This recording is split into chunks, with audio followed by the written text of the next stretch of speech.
Sun pictures கலாநிதி மாறன் பெருமையுடன் வழங்கும் தனுஷ் நடித்து இயக்கும் ராயன் ஜூலை 26 முதல் திரையரங்குகளில். Your dream vacation to Sri Lanka starts from rupees 24,999 only with GT Holidays. பொண்ணை நாங்கள் கடத்தி இருக்கிறோம். நீங்கள் ஒரு 10 லட்சம் ரூபாய் உடனடியாக கொண்டு கொடுத்தாதான் உங்கள் பொண்ணை விட முடியும். இந்த ஆசிரியருடைய வீட்டுக்கே போயிட்டோம்னாக்கா அவரும் அதே ஒரு பகுதியில் குடியிருக்கிறாரு. ஸோ அவர்கிட்டயே நம்ம பொண்ணு படிச்சிக்கலாம். பொண்ணுடைய கனவு என்னன்னாக்கா பைலட் ஆகணுன்றது அதனுடைய கனவு. சித்திரன்னா புலிகள்னு அர்த்தமா. சித்துவன்னுனாக்கா புலிகளுடைய சரணாலயம் மாதிரி ஒரு அடர்ந்த காடு போன்ற ஒரு பகுதி இருக்காங்க. ஸோ அந்த பகுதிக்கு நீங்கள் வந்துடுங்க. நீங்கள் யாரோட இதை ஷேர் பண்ணிக்க முடியல, என்னாச்சுன்னே தெரியலன்னும் போது அவங்க மனசு எவ்வளோ பாடுபடும். அந்த பதட்டத்தோடய அவங்க திரும்பி வர்றாங்க. யாரோ ஒருத்தர் நடந்து போகிறாரு. அவர் பார்த்தாக்க இவங்களுக்கு பழகின ஆள் மாதிரி தெரியுது. அதனால் சமீபத்தில் தான் அவர் சந்திச்சிருக்கிறாங்க. திடீர்னு பார்த்தீங்கன்னாக்கா இவர் டார்ஜிலிங்கில் இவர் என்ன பண்ணுறாரு, ஏன்னா அவர் காட்மண்டில் ஆசிரியர். ஆமாம், டார்ஜிலிங்கில் இவருக்கு என்ன வேலை, டார்ஜிலிங்கில் இவருக்கு என்ன வேலைன்னு இந்த அம்மா நினைக்குது. அதுக்கிடையில் அவர்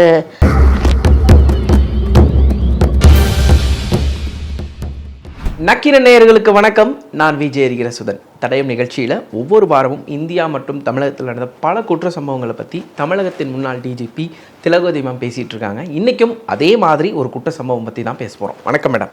இன்று எந்த குற்ற சம்பவம் மேடம்? கியாதி சிரேஷ்டா அப்படின்னு ஒரு இளம்பெண், நேபாளத்தை சேர்ந்தவங்க அவங்க. ஓகே. ஸோ அவங்களுடைய வாழ்க்கையில் நடந்த ஒரு சம்பவம். ஸோ அதை பற்றி தான் பேசலாம் அப்படின்னு சொல்லிட்டு. இந்த கியாதி சிரேஷ்டான்றவங்களுக்கு ஒரு 19 வயசு நடக்குது. இவங்க நேபாளத்தின் அந்த தலைநகரம் காட்மண்டில் இருக்கிறாங்க. ஒரு ஜூன் மாதம், இன்றைக்கு ஒரு 15 ஆண்டுகளுக்கு முன்னால், ஒரு ஜூன் மாதம் 5ஆம் தேதி காத்தால 8 மணிக்கு அவங்களுக்கு ஒரு ஃபோன் கால் வருது. அந்த ஃபோன் காலில் என்ன சொல்லுதுன்னா, உங்களுக்கு ஒரு ரேண்டம் குழுக்கள் மாதிரியாக போட்டதில் ஒரு லேடிஸ் மேகசின்லேருந்து உங்களுக்கு ஒரு 20,000 ரூபாய் பரிசு விழுந்திருக்குது. ஸோ நீங்கள் அந்த 20,000 ரூபாய் பரிசை நீங்கள் வாங்கிக்கலாம். அதோட கூட உங்களுக்கு பொக்கோரா போகிறதுக்கு ஒரு ஃப்ளைட் டிக்கெட்டும் கொடுக்குறாங்க அவங்க. ஸோ இது ரெண்டையும் நீங்கள் நான் சொல்கிற இடத்துக்கு நீங்கள் கலெக்ட் பண்ணிக்கலாம். நீங்கள் முக்கியமான ஒரு தெரு அங்கே அவங்களுக்கு இருக்குது. அந்த இப்போ நம்ம மவுண்ட் ரோடு சொல்கிறோம் இல்லைங்களா, அண்ணா சாலை சொல்கிறோமே, அது மாதிரி ஒரு அடையாளத்தை சொல்லி நீங்கள் அந்த இடத்துல அந்த புடாலி சடக் அப்படின்றது அந்த இடம், அந்த இடத்துக்கு நீங்கள் வந்துடுங்க. அங்கே நான் உங்களை ரிசீவ் பண்ணி கூட்டிகிட்டு போயிடுறேன் அப்படின்னு சொல்லிட்டு சொல்கிறாங்க ஒரு பெண்மணி.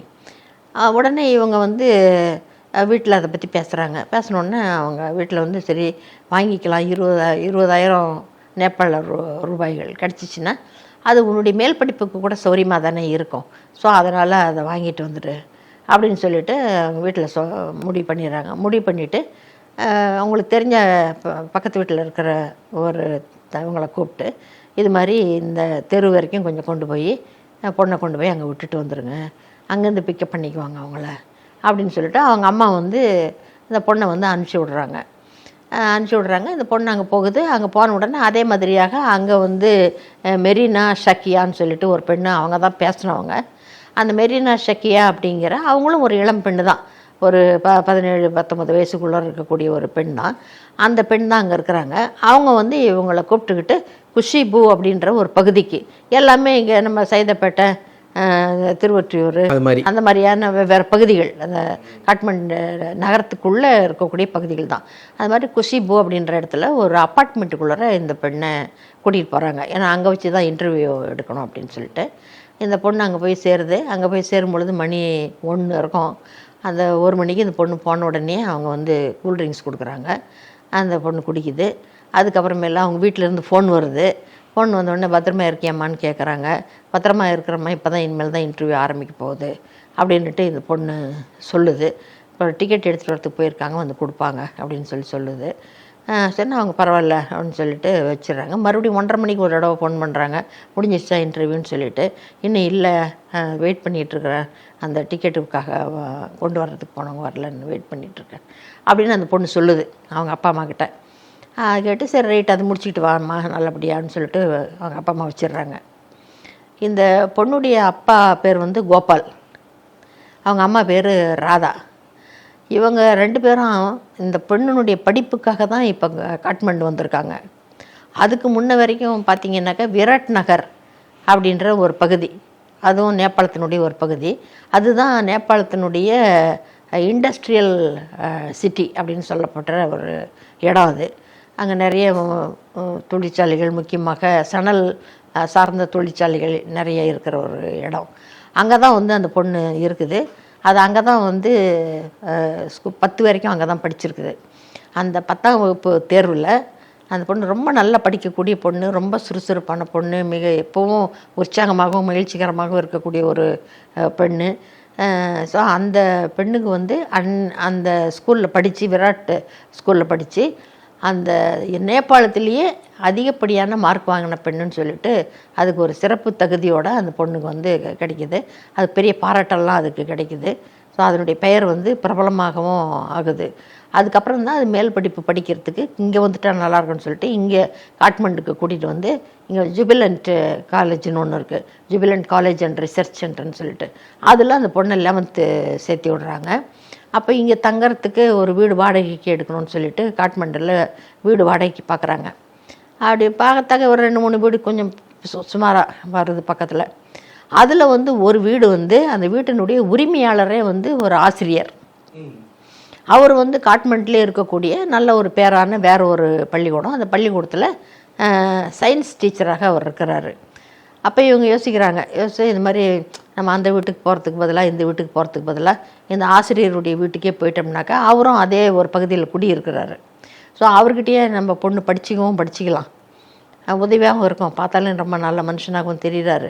ஸோ அதனால் நம்ம அந்த ஆசிரியர் வீட்டுக்கே குடி போயிடலாம் அப்படின்னு ஒரு முடிவு எடுத்து அந்த ஆசிரியர் வீட்டுக்கு கூட்டி போகிறாங்க. அந்த ஆசிரியர் வந்து இந்த மாணவிக்கு நல்ல ஒரு வாத்தியாராக இருந்து பாடங்கள் எல்லாமும் கற்பிக்கிறாரு. ஸோ அவங்களுக்கு ரொம்ப சந்தோஷம். என்னது நம்ம பொண்ணுக்கு வந்து இது மாதிரி அழகு இருக்குது, அறிவு இருக்குது, அதிர்ஷ்டம் இருக்குது, இது மாதிரி ஒரு இவ்வளோ ரூபாய் நம்ம தேவைப்படுதுன்னு நினைக்கும் போது கிடைக்குது நமக்கு. ஏன்னா அந்த பொண்ணுடைய கனவு என்னன்னாக்கா பைலட் ஆகணுன்றது அதனுடைய கனவு, வெளிநாட்டுக்கு போய் படிக்கணுன்றது அதனுடைய ஒரு கனவு. இப்போ வெளிநாட்டுக்கு போய் படிக்கணுன்னா அதுக்கு தகுந்த அளவு பேங்க் டெபாசிட் இருக்கணும். அதுக்காக வேண்டி இவங்க நிறைய ஏற்பாடுகள்லாம் பண்ணிக்கிட்டு இருக்காங்க. அந்த பொண்ணு கொடுத்து அனுப்புறதுக்கு கொஞ்சம் பணம் வேணுன்றதுக்காகவும் கொஞ்சம் பணத்தையும் சேர்த்தும் வச்சுருக்குறாங்க. ஸோ அதனால் எல்லாமே கூடி வருது பாரு. இந்த சமயத்தில் இந்த மாதிரி ஒரு 20,000 ரூபாய் தானே கிடைக்கிது பாரு, எவ்வளோ அதிர்ஷ்டம் நம்ம பாப்பாவுக்கு அப்படின்னு சொல்லிட்டு ரொம்ப மகிழ்ச்சிகரமாக இவங்க 2 பேர் பேசிகிட்டு இருக்காங்க. பேசிக்கிட்டே இருக்காங்க. வந்து மறுபடியும் ஃபோன் பண்ணால் ஃபோன் எடுக்கலை, யாரும் அந்த பக்கம் ஃபோன் எடுக்கலை. சரி என்னாச்சுன்னு தெரியலன்னு சொல்லிட்டு இவங்க கொஞ்சம் கவலைப்படுறாங்க. அதனால் பொண்ணு கெட்டிக்காரி வந்துடுவா எப்படி இருந்தாலையும் அப்படின்னு சொல்லிட்டு ஒரு இதில் ஒரு மறுபடியும் ஒரு 1 hour விடுறாங்க. விட்டால் சாயங்காலம் ஒரு 5 மணி இருக்கும். 5 மணிக்கு உங்களுக்கு ஒரு மெசேஜ் வருது. அந்த மெசேஜில் என்ன சொல்லியிருக்குது அப்படின்னு கேட்டிங்கன்னாக்கா, உங்கள் பெண்ணை நாங்கள் கடத்தியிருக்கோம், உங்கள் பொண்ணை நாங்கள் வந்து கடத்தியிருக்கிறோம், நீங்கள் வந்து ஒரு 10 லட்சம் ரூபாய் உடனடியாக கொண்டு வந்து கொடுத்தாதான் உங்கள் பொண்ணை விட முடியும். இதுக்காக நீங்கள் வந்து வழக்கமான அந்த த்ரெட்டு தான், போலீஸுக்கு போகணும்னு நினச்சிங்கன்னாக்க உங்கள் பொண்ணை நீங்கள் வந்து உயிரோட பார்க்க முடியாது அப்படின்னு சொல்லி ஒரு மிரட்டல் வருது மெசேஜில். வந்தோடனே இவங்க பேச பார்க்குறாங்க 2 கணவன் மனைவியும். சரி நம்ம அதில் சொல்கிற மாதிரியே பார்த்துக்கலாம், நம்மளுக்கு பொண்ணு தான் ரொம்ப முக்கியம், பணம் பிரதானம் இல்லை அப்படின்ட்டு இவங்களும் கையில் வந்து 10 லட்ச ரூபா வச்சுருக்கல. ஸோ ஆனால் அவங்க சீக்கிரமாக அது ஏற்பாடு பண்ணிடலாம், நம்ம பண்ணி பணத்தை கொண்டு போய் கொடுத்துட்டு பொண்ணை கூட்டிகிட்டு வந்துடுவோம் அப்படின்னு சொல்லிட்டு இவங்க ஃபோன் பண்ணி பார்க்குறாங்க. அவங்க யாரும் எடுக்கிறதில்ல. இவங்களும் மெசேஜ் போட்டு விட்றாங்க, இந்த மாதிரி நான் 10 லட்ச ரூபாயை தயார் பண்ணிக்கிட்டு இருக்கிறோம், நாங்கள் 10 லட்ச ரூபாய் கொடுத்துட்றோம் உங்களுக்கு, நீங்கள் வந்து குழந்தைய ஒப்படைச்சிடுங்க எங்ககிட்ட அப்படின்ட்டு இவங்களும் வந்து அந்த நம்பருக்கு ஒரு மெசேஜ் போடுறாங்க. மெசேஜ் போட்டுட்டு இவங்க தயாராக அந்த ரூபாயை ரெடி பண்ணுறாங்க. அங்கே இங்கே தெரிஞ்சவங்கக்கிட்ட அதெல்லாம் கடன் வாங்கி நிலத்தை அடமானம் போட்டு அப்படியெல்லாம் ரெடி பண்ணி பணத்தை வந்து ரெடி பண்ணுறாங்க. பணத்தை ரெடி பண்ண உடனே இவங்க என்ன சொல்கிறாங்கன்னா, அந்த இதுலேயே வந்து ஒரு பகுதி, அந்த பகுதியினுடைய பெயரை சொல்லி அங்கே வந்து நீங்கள் பணத்தோடு வந்துடுங்க, அந்த இடத்துக்கு நீங்கள் வந்துடுங்க, அங்கே நான் வந்து உங்கள் பொண்ணை கூட்டிகிட்டு வந்துடுறேன், நீங்கள் பணத்தை கொடுத்தீங்கன்னா பொண்ணை அப்படியே கூட்டிகிட்டு போயிடலாம் அப்படின்னு சொல்லி சொல்கிறாங்க. உடனே அது எங்கே அப்படின்னு கேட்டிங்கன்னா பட்வுட் அப்படின்ற ஒரு இடம். அதான் அங்கே இவங்க எடுத்துகிட்டு போகிறாங்க அந்த பணத்தை எடுத்துகிட்டு போயிட்டு பணத்தை வச்சுக்கிட்டு வெயிட் பண்ணிகிட்டு இருக்காங்க. பார்த்தீங்கன்னாக்கா யாருமே வரல, ஒரு தகவலும் இல்லை. இவங்க எத்தனை முறை ஃபோன் பண்ணாலையும் அந்த ஃபோனையும் யாரும் அட்டன் பண்ணவும் இல்லை. இவங்களுக்கு என்ன செய்கிறதுன்னு தெரியல, போலீஸுக்கும் போகக்கூடாது. சரி இப்படி யோசிச்சுட்டே இருக்காங்க. யோசிச்சுட்டே இருக்கும்போது ஒரு நாள் கிடக்குது. நாள் கடந்தவுடனே மறுபடியும் உங்களுக்கு ஒரு தகவல் வருது. அந்த தகவல் என்னென்னாக்கா நீங்கள் சித்துவனுக்கு வாங்க.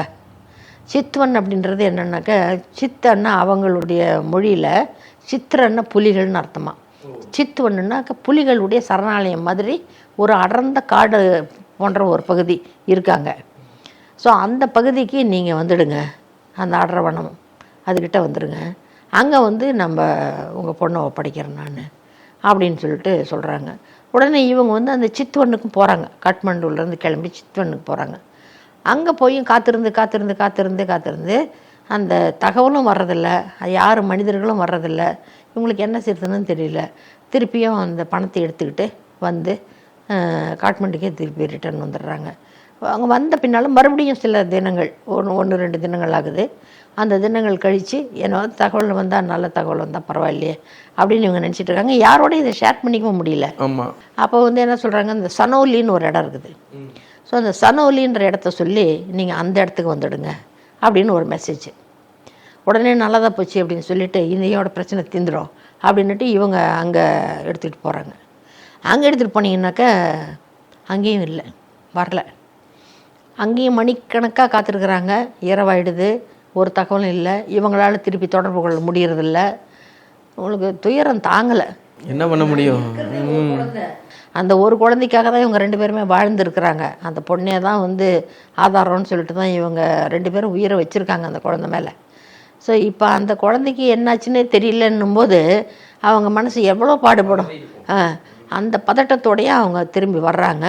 வந்த பிறகு பார்த்திங்கன்னா மறுநாள் இவங்கள வந்து டார்ஜிலிங் வர சொல்கிறாங்க. டார்ஜிலிங்குனாக்கா இந்தியாவுக்குள்ளே வரணும். ஸோ டார்ஜிலிங்குக்கு நீங்கள் வாங்க அப்படின்னு சொல்லிட்டு ஒரு ஹோட்டல் பேர் சொல்லி அந்த ஹோட்டலுக்கு நீங்கள் வாங்க அப்படின்னு சொல்லி சொல்கிறாங்க. சரின்னுட்டு இவங்க அந்த ஹோட்டலுக்கு போகிறாங்க. அந்த ஹோட்டலுக்கு போய் அங்கே போய் வெயிட் பண்ணிகிட்டு இருக்கிறாங்க. இந்த அம்மா வந்து இந்த முறை போகும்பொழுது அவங்க வீட்டு வேலைக்காரன் ஒருத்தருக்கான், ராமுன்னு சொல்லிட்டு, அந்த ராமுன்ற வேலைக்காரனையும் கூட சேர்த்து கூட்டி போயிருக்காங்க. கூட்டி போயிட்டா அங்கேயும் இந்த மாதிரி தான் ரொம்ப நேரம் வந்து பார்க்க முடியல, யாரையுமே பார்க்க முடியல. ஆனால் இந்த அம்மா வந்து அந்த ஹோட்டல் வராண்டாவில் நடந்து போயிட்டு வந்துக்கிட்டு இருக்கும் பொழுது பார்த்தா யாரோ ஒருத்தர் நடந்து போகிறாரு. அவர் பார்த்தாக்கா இவங்களுக்கு பழகின ஆள் மாதிரி தெரியுது. பார்த்தாக்கா இவங்களுடைய அந்த வாத்தியார் தான். ஏன்னா அந்த வாத்தியார் வந்து ஏற்கனவே அவங்க வீட்டில் தானே இவங்க குடியிருந்தாங்க. அவர் வந்து அந்த வீட்டை வித்துடுறாரு. அந்த வீட்டை அவர் வித்துட்டு பின்னால் புதுசாக வாங்கினவங்க இவங்களை காலி பண்ண சொல்லிடுறாங்க. அதனால் இவங்க அந்த வீட்டை காலி பண்ணிவிட்டு அனம் நகர் அப்படின்ற ஒரு இடத்துல குடி வந்துடுறாங்க. அந்த அனம் நகருக்கு குடி வந்துட்ட பின்னால் கூட இப்போ இந்த சம்பவம் நடக்கிறதுக்கு ஒரு 20 நாளைக்கு முன்னால் இவங்க வந்து அந்த வாத்தியார் ரொம்ப தாயா பிள்ளையாக பழகணும் வராச்சு. ஏன்னா அங்கேருந்து அது வரைக்கும் அவர் டியூஷன்லாம் எடுப்பார், இதை அட்வைஸ் பண்ணுவார். இப்போ பார்த்தே நாளாச்சுன்னு சொல்லிட்டு இவங்களே ஃபோன் பண்ணி அவரை வர வைக்கிறாங்க. அவரை வச்சு இப்போ அந்த பெண்ணுடைய ஃப்யூச்சருக்கு என்ன பண்ணலாம், என்ன மாதிரியான வேலை சரியாக இருக்கும், எந்த இடத்துல போய் படிக்கிறது சரியாக இருக்கும். எல்லோரும் சொல்கிறாங்க ஆஸ்திரேலியாவுக்கு போயிட்டு படிக்கிறது பெட்டருன்றாங்க. சில பேர் கனடா போன்றாங்க, சில பேர் அமெரிக்கா போன்றாங்க. என்ன பண்ணலாம் சார் அப்படின்லாம் அவரை கூப்பிட்டு வச்சு பேசுகிறாங்க. சொல்கிறாங்க, ஆனால் சார் நாங்கள் பணம்லாம் பேங்க்கில் வச்சுருக்கோம், பாப்பா போச்சுனாக்கா அது கை செல்ல கொடுக்கறதுக்கும் நாங்கள் தயாராக வச்சுருக்குறோம். நீங்கள் மட்டும் கரெக்டான ஒரு இடம் மட்டும் எங்களுக்கு அட்வைஸ் பண்ணிங்கன்னா போதும் அப்படின்னு அவரை கூப்பிட்டெல்லாம் பேசியிருக்கிறாங்க. ஸோ அதனால் சமீபத்தில் தான் அவர் சந்திச்சிருக்கிறாங்க. திடீர்னு பார்த்தீங்கன்னாக்கா இவர் டார்ஜிலிங்கில் இவர் என்ன பண்ணுறாரு, ஏன்னா அவர் காட்மாண்டில் ஆசிரியர். ஆமாம், டார்ஜிலிங்கில் இவருக்கு என்ன வேலைன்னு அந்த அம்மா நினைக்குது. அதுக்கிடையில் அவர் வெகு தூரம் நடந்து போயிடுறாரு. சரி, யாருக்கோ என்ன பிரச்சனை இருக்கும், நமக்கு என்ன அப்படின்ட்டு இந்த அம்மா அதோட அந்த இதை விட்டுடுது. அந்த டார்ஜிலிங்குக்கும் எந்த தகவலும் வரல, எந்த நபரும் வரல, அந்த பொண்ணை கூட்டிகிட்டு வந்து விடலை. இவங்க எடுத்துகிட்டு போன பணத்தையும் வந்து வாங்கிக்கவும் இல்லை. திரும்பவும் இவ எப்படி ஏற்கனவே 4 இடங்களுக்கு போய் வெறுங்கையா ரிட்டர்ன் ஆனாங்களோ அதே மாதிரியே டார்ஜிலிங்குக்கும் போய் திருப்பியும் வந்துடுறாங்க. திருப்பி வந்துட்டாக்க இந்த முறை ஒரு 2-3 நாள் கழித்து ஒரு தகவல் அவங்களுக்கு வருது. என்னென்னா, நீங்கள் உங்கள் கணவர் எல்லோரும் வர வேணாம், நீங்கள் மட்டும், யார் அந்த பெண்ணுடைய தாய் மட்டும், உங்கள் வீட்டு வேலைக்காரர் ராம் இருக்கான் தானே, அவன் எப்படி இருந்தாலும் கூட தானே வர்றான் அவங்களோட, ஆகவே அவனை மட்டும் கூப்பிட்டுக்கிட்டு நீங்கள் வந்து வாங்க அப்படின்னு. ஏதோ அந்த பொண்ணுடைய அப்பா கூட வர்றதுனால தான் இவங்க பயந்துக்கிட்டு வாங்க வரலன்ற மாதிரியாக ஒரு பிம்பத்தை கிரியேட் பண்ணுறாங்க. நீங்கள் வாங்க, நீங்கள் வந்து ராமை மட்டும் கூட்டிகிட்டு வாங்க, நான் வந்து வாங்கிக்கிறேன் அப்படின்னு சொல்லிட்டு அங்கே வந்து ஒரு இதுலேயே ஒரு அந்த பேர் என்ன காட்மண்டுலேயே ஒரு பகுதி, அந்த பகுதி பேர் ஏதோ காக்கர்ஹுட்டாவோ என்னமோ ஒரு பகுதி, அந்த காக்கர்ஹுட்டான்ற பகுதிக்கு நீங்கள் வாங்க அப்படின்னு சொல்லிட்டு செய்தி. உடனே இவங்க மறுபடியும் வானந்தாளர் ராத விக்ரமாதித்தன் மாதிரி போகிறாங்க. அந்த ராமையும் கூப்பிட்டுக்கிட்டு அந்த காக்கர்ஹுட்டா பகுதிக்கு போகிறாங்க. போயிட்டு அந்த பெட்டியை வந்து ராம் எடுத்துக்கிட்டு போய் அவங்க சொன்ன இடத்துல கொடுக்கறதுக்கு நிற்கிறாரு. இந்த முறை மட்டும் ஒரு நபர் வர்றாரு அதை வாங்கிக்கிறதுக்கு. நக்கீரன் டிவிக்கு சப்ஸ்கிரைப் செய்யுங்கள். உங்கள் ஆதரவே எங்கள் பலம். ஆசிரியர்களுக்கு நண்பனாகவும் மாணவர்களுக்கு ஆசானாகவும் திகழும் தேர்வு வழிகாட்டி. ஒவ்வொரு பாடத்திற்கும் அனுபவமிக்க ஆசிரியர்களின் துல்லியமான தெளிவான விடைகள். CNC இருக்கு, தேர்வு பயம் எதற்கு? இது தீரன் பப்ளிஷிங் ஹவுஸ் விற்பனை வெளியீடு.